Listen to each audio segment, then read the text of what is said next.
up, Mr. fucking Desert Dime? What is going on, guys, and welcome back to another video. This is one that I am super excited to make. It was literally planned last minute, and the reason I'm so excited to make it is because we are filming my buddy Nate's long travel second gen Tacoma. His truck used to be my twin truck. I met him maybe 5-6 years ago back with a group called Local Yodas. And he had the OEM replacement build, same color, same generation, everything. But now he's built it to a full long travel truck. It's kind of like my truck's big brother at this point. And he came out to the desert, met us out here, and he's letting us do a walk around on his truck. So let's get into it.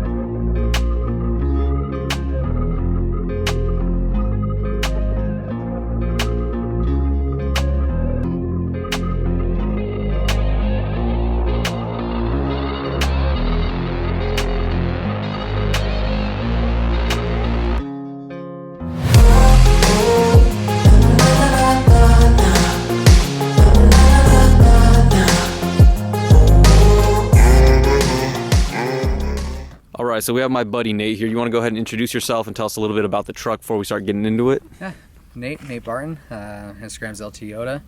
I bought this truck in 2015, brand new. It's a 4x4 TRD off-road. About 4 years ago, I took it to S&P Fab, had a full build done on it. You're not dailying this. I know that you have a second vehicle that you're dailying now, so yeah. How much like downtime does it have versus time being driven? A lot of downtime, so I don't drive it during the week at all, and then I drive it once or twice on the weekends, and then go out to kind of off-road events when I can. So nice. Well, as we were pointing out, as everybody was pointing out earlier, it's a very like physically clean truck. So I think the longevity of it's going to be nice. I think you're going to be happy with your daily driving decision. Yeah, like I said, I like to take pride in my stuff, so anytime I take it off-road, take it back to the house, fully clean it, everything, spray it down. I literally get on hands and knees and wash it, like nooks and crannies and everything, so. Nice. I mean, it pays off. With it. It pays off. It looks nice. Thank you. We'll see it once we get in that wheel well. Oh, yeah. Yeah, like all the other build breakdowns I'm doing, easiest way, work front to back. Right. So you want to start with the bumper right here? Bumper, so the full build was done by S&P Fabrication, custom front bumper with a Cali raised 32-inch light bar. I like the valence. I was kind of hesitant on doing it at first because everybody was doing valences at the time. I was like, you know what, to heck with it. So it looks good, I like it. Full skid plate from bottom, and I have a trans skid as well to protect it. Front kit is LSK 4.5 inch over, 4-wheel drive, strapped at 14.5 inches of travel. 2.5 Kings and 2.5 triple bypasses, 2.5 by 8 inch coilovers. 2.0 by 2 inch bump stops, RCV axles. They also kind of notched up the wheel well as well for more up travel. Okay. So they moved it up probably about 2.5 inches so I could gain that up travel, and notched out this front corner because the tires hit a lot on the Tacomas and bashed that area in. Do you know if there's any company that makes, like, you know how Dirt King makes a Silverado new inner fender? Is there a company that makes them for our trucks? There is. Can't remember off the top of my head. Does Dirt King not make one for ours? No, Dirt King does not. So not for the Tacomas. They make it for the Silverados and stuff. Dirt King, get on it. Come on. Hey, we need something. We don't got a lot of room to work with in here. I was looking in here, and the whole, is this all custom?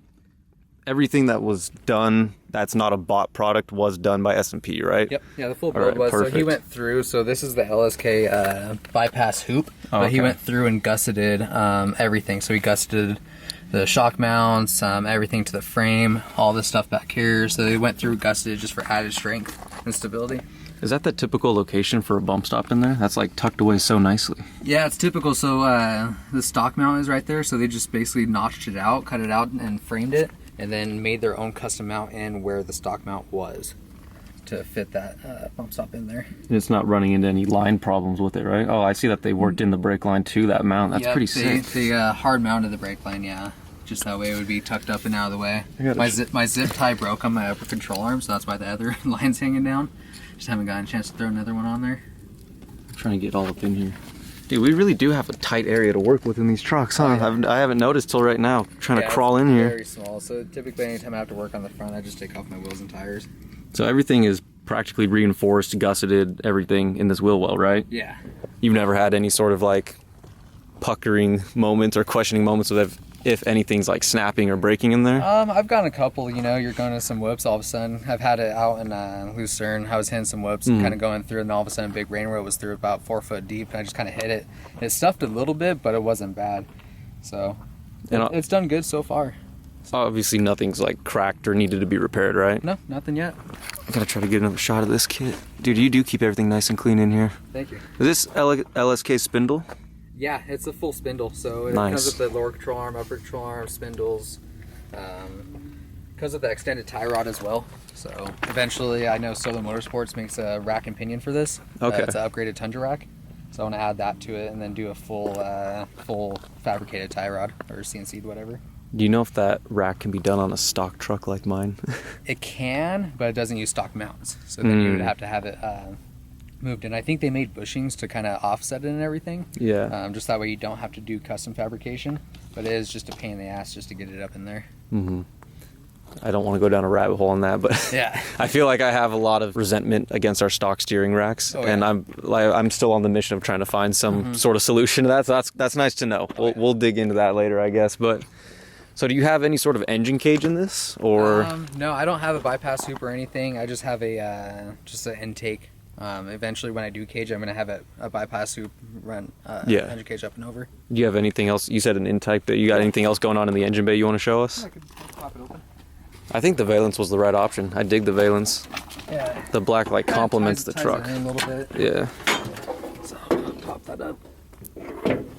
So yeah, it's a Spectre intake. It was supposed to be Cali legal, but then when I got it, it doesn't have a carb sticker on it. Unfortunately, for the 2015 Tacoma, they don't make carb legal intakes. So whenever I get smogged, it's cool because it's just like the stock mount. So I could just take it off and just throw the stock one back in there. Oh, that's cool. S&P also made me a custom washer fluid tank because the stock tank wouldn't fit when they notched it all out.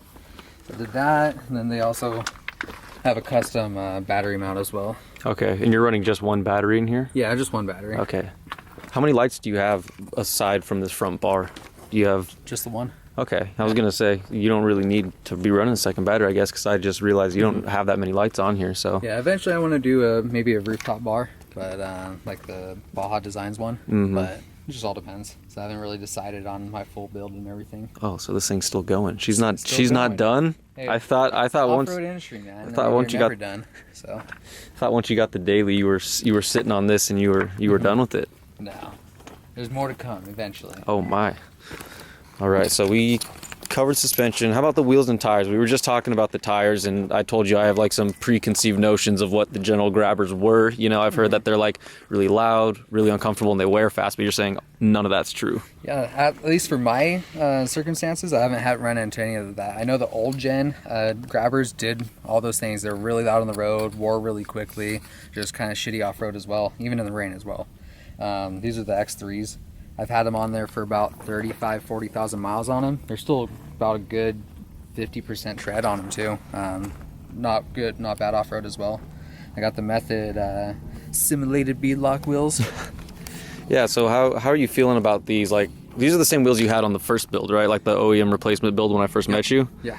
So now that you have like the long travel and reinforced everything, have you ever thought of switching to a more off-road driven wheel, if that makes sense? You know, like obviously these are very entry level for off-road wheels, you know, so have you thought of going to anything else? I thought about going beadlock, but at the same time, it just, with it being more of a daily driven vehicle, when you take it to like, let's say America's Tire or anything, they won't rotate your tires or anything like that because it's a more of like a legality thing. Oh, okay. So they won't do that. So I think eventually, I know Method makes the bead grip technology wheels, so I was thinking about switching to those because I don't air down that much that often, but it would just be nice just to have that added security, you know. So you don't think you're going to switch from these tires though? You're happy with them? I was thinking because I like the looks of the KM3s, the BF Goodrich. Yeah. I like the look of them a lot. So I was thinking about switching them, but I have a full spare, so it's one of those things I probably will just end up buying another set of these. Okay. So they're a little bit cheaper too. Yeah, there's nothing wrong with running a mismatched spare. I had to bite the bullet on that this last time around. Fiberglass is advanced fiberglass, 4.5 inch over. They trimmed that up as well just for tire clearance. Got a rhino lined underneath and everything. So what made you go with advanced fiberglass over other companies? I like the fitment. The fitment I always thought was good. A little bit of a thicker mold, and they're made in America too. I like USA products. All right, so we got the front end wrapped up. You want to start moving toward the back? Yeah, let's move to the back. So the back, as far as the suspension goes, it's the DMZ spring under kit, running 2.5 by 16 inch triple bypasses, 2.0 by 2 inch bump stops. I also have the frame gusseting kit, so S&P went through and gusseted the frame, basically boxes it in for strength, so that way it doesn't fold or anything. The Tacoma frames on these are really thin, so you want to box it in once you start doing stuff like this. Custom bed cage, it's not the DMZ bed cage. S&P, obviously. So yeah, I ride dirt bikes, so I just wanted to have it open enough to fit 2 dirt bikes in there. That's why I kind of kept these little frame rails on here and everything. So yeah, I can still fit 2 dirt bikes in there perfectly fine, sometimes a third. Yeah, I was gonna say this is a very low profile sort of bed cage. You know, it hugs the wall really well. The tube's not protruding too far into it. Yeah. Is that the main reason why you didn't want to go with the DMZ cage? yeah, the DMZ's cage? Yeah, because it was just a little more high profile, stuck out a lot more. Yeah. Just big and bulky, you know. I like things to be tucked away, kind of sleek, and kind of that more incognito look. You know? Yeah. Did you have any sort of, like, were you a part of the design of the cage, or did you tell them, I just want something low profile, do what you can? Just kind of told him like my ideas. You know, I did a lot of research for a couple years before I started doing the build, so I got pictures from previous build from like Tacoma Rolled and Solo Motorsports and just kind of like all the different company websites. Yeah. And I was like, okay, I kind of like this. Showed him a couple pictures. You know, this is kind of my idea, and he took that and made this. Nice. Came out really well. Thank you. Yeah. Then he notched all the shock mounts out, so it was kind of a one shot. When he built it, he just basically said it fit in just right. So he didn't have to really adjust it too much. What do you have? I see 2 bolts going. Oh, it's holding. So you have the fuel hose extended, pushed out. So does it come? That comes all the way up and in the factory spots. Nice. Yeah, because I saw the two bolts coming through the top of the bed. I'm like, what is that? It's just to hold it up there so that way it doesn't bounce around a lot. Yeah, you got the mount right here. Oh, that's nice. It's like an A-frame too, so it's sturdy and not wiggling. Exactly. And then what's the extended hose? Is it from a 4Runner or something? No, that's AutoZone Special. Oh, really? Or I think I actually know it's Napa. So it's just a fuel line from there, and then me and my dad did it, just kind of cut it and then extended it. Nice.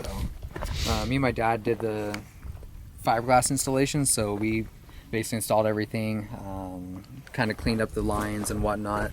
So there wasn't much that they had to do for the fiberglass portion, so we extended that. Then I also had a clear bra put on the front, so that way it doesn't chip up as much. Yeah. I'm sorry, did you go over the leafs that you have?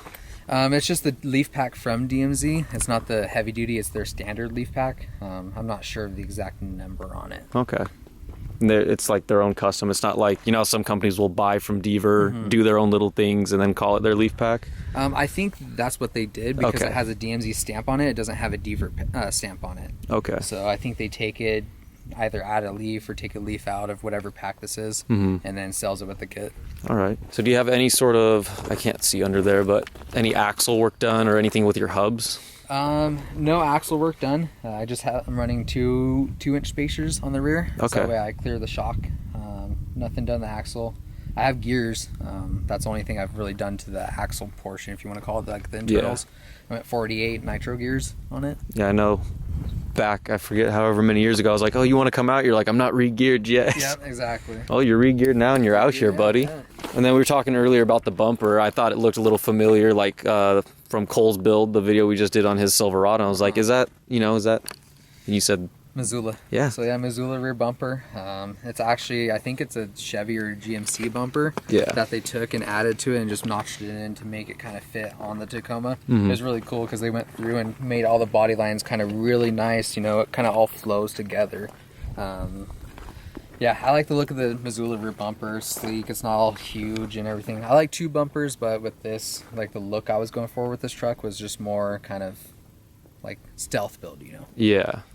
So he added the hitch to it. It's a junkyard hitch. I just wanted something just that way if I ever get like a razor or something, I could tow behind it. It also makes for a good mounting point for straps, because I have a lot of people that aren't two-wheel drive, so I'm the four-wheel drive guy, so I always pull everybody out of the dunes and stuff. And then you got the full-size spare we were talking about in the back with the NFAB spare tire strap that I have. Do you like this spare tire strap? I like it. It serves its purpose. It's kind of a pain in the ass sometimes to get on and off. So does your little quick release work on the backside?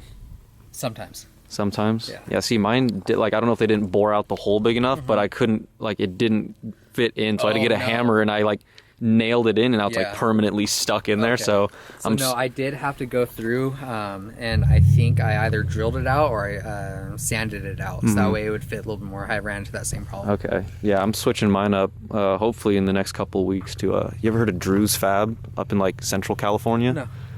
I'll have to send it to you, but Drew's Fabrication makes a, spare tire strap wide, and the main reason I want to switch it is because, like, as sturdy and, like, bulky and secure as these mounts are, kind of get in the way a lot. Yeah, they really do get in the way, especially where I have mine set up. I use the bed bolts that are, like, halfway up, so if I try to slide stuff in, or, like, people are trying to put stuff in and they don't know that they're there, they'll just rail it. Exactly. So the ones I'm switching to are, like, kind of like these D-rings we have in the corners here, so they'll lay flush when I'm not using it, and it's a little less in the way, and hopefully better quality. Just something, I mean, I don't know if you care too much about it, but that's something I'm going for. No, it does get in the way a lot, but, I don't throw a lot of stuff back in the bed, but it's just, serves its purpose. Do you have anything done to the interior? I have a go get a grip shift knob. That's about it. And then I have a sound system. I have nothing really else done to the interior. Okay. Interior is going to come when I cage it. I think we hit everything. It's a very, comparing it to other build breakdowns we've done stuff like Cole's where it's like there's so many tiny little details into it, and then there's builds like this where it's just simple, straightforward, and it works. Yeah, like I said, there's little details that you don't see. I mean, even coming down like the bump stops, right? So you won't see it underneath, but it actually has a tube going from each frame rail, strengthening it. Okay. So that way it's just everything has added strength. So it's stuff underneath that you won't see, but there's a lot of little details. They just gusseted everything. It's just, a lot more on the little sides, Yeah. Little details. It's I don't know what word to use for it. I don't want to say sleeper because obviously it's a full long travel build, but it's more like of a sleeper kind of daily driver. It's a clean, simple build, and not too extravagant or anything. It won't blow you away, but works in the desert pretty good, and you can still drive it up to the mountains or daily drive it around town, grocery getter, So it is probably the best daily drivable build, huh? In my opinion, yes. So if somebody wants to go long travel, and again, it's their only vehicle if they can't get a real cool, sick, modded out daily driver like you have, but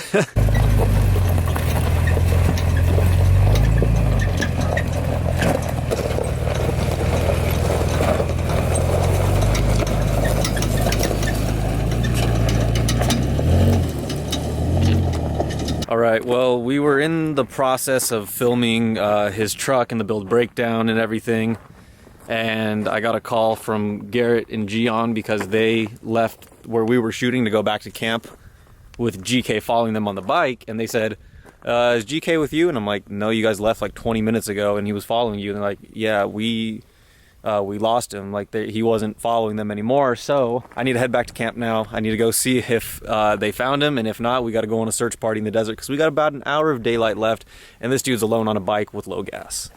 So we didn't get to completely finish the shoot. We still got some footage for it, but GK's life's a little more important.